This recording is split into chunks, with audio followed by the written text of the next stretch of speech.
What's up everybody, I'm Mr. Cryptic, and in this video we're going to explore 3 of my favorite small-town urban legends. We all know of our own town's tragic histories, and the alleged horrors that lie in the dark, waiting for some poor soul to terrify.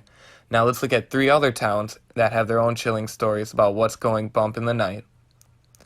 Our first story is the Lizard Man of Scrape Ore Swamp.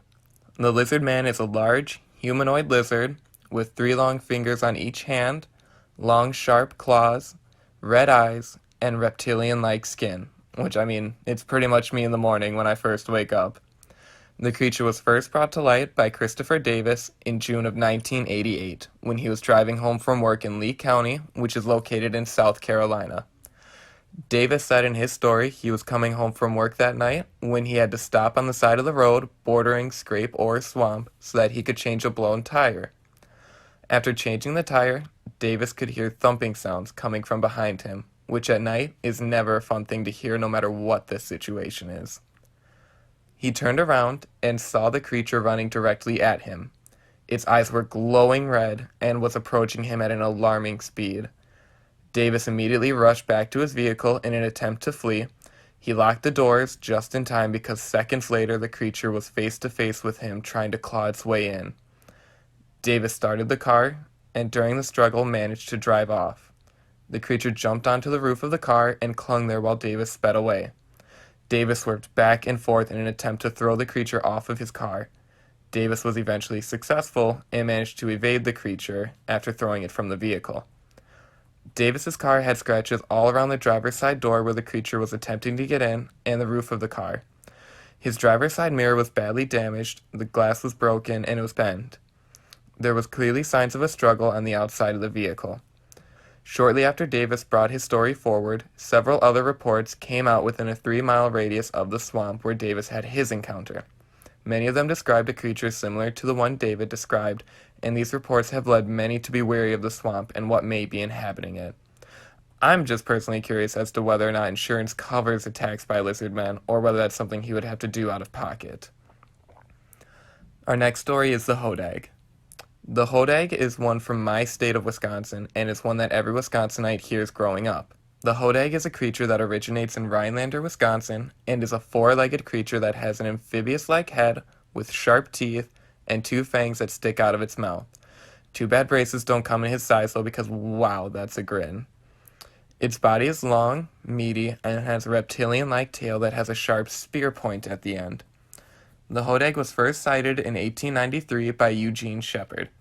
Eugene was a local land surveyor and well known in the community as a prankster. After reporting the beast to the local newspaper, the whole area was buzzing about what may be lurking in the woods near their small town.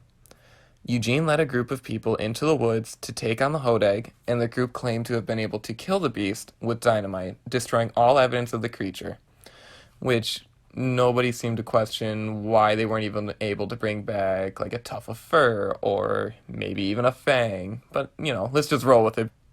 In 1896, though, Shepard reported that he had actually managed to capture a Hodag by securing chloroform rags to the end of a pole and maneuvering the pole in front of the beast, knocking it unconscious.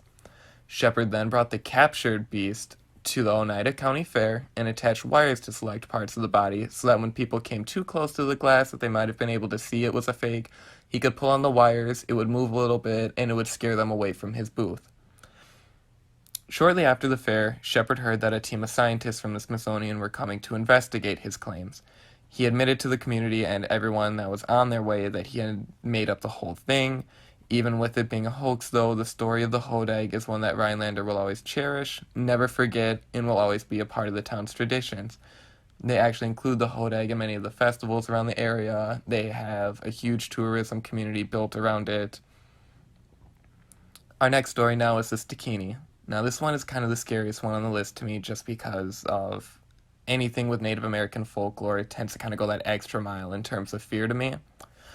This story actually originates from Sissaquah, Oklahoma, and originates from, like I said, Native American folklore. Now, during the 1800s, the Seminole Indians were relocated to Oklahoma, and with all the pain and suffering they had to endure to get there, they had to face more at the hands of the Stikini. The Stikini were witches that looked just like anybody else during the day and blended almost seamlessly in with society, unlike me. But when night came, they would shift into a human-owl hybrid and terrorize the Native American tribes in the area. The most horrifying part about this transformation process is that to make it possible, the Stikini had to vomit up their own organs and hide them in the woods to keep them safe. Typically, they would hide them in the trees so that nobody would stumble across them and that they could better keep them hidden. The Stikini were rumored to sneak up on people while they were sleeping, and they would actually pull the person's heart out through their mouth, eat it in front of them, and then return to the woods to retrieve their own organs and rejoin society in the morning. I can semi-relate to this story because when I was younger, I would sneak out of my room at night, eat all the leftovers in the fridge, and then when my parents would be up in the morning asking who did it, I would act super shocked while wiping the grease off my face and saying, I don't know. While there may be few eyesight reportings, people still claim that they can see the Stikini around a few old churches in the area and the reservations in Oklahoma. One in particular recently was from two kids walking by an abandoned church at night and seeing glowing eyes peering at them through the window. They looked closer and saw an outline of something that was human-shaped but with an owl-like head, which exactly matches up with the Stikini, leading a lot to wonder, was it only a rumor or is it something that's still in the area? So the point of this video was to bring about three of my most well-known urban legends that I know in small towns.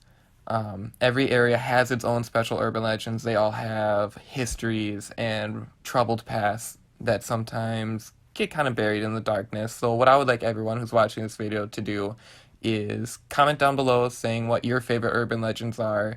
If it's one that intrigues me, maybe it's one that we'll make a video on in the future. Be sure to let me know. This is Mr. Cryptic signing out.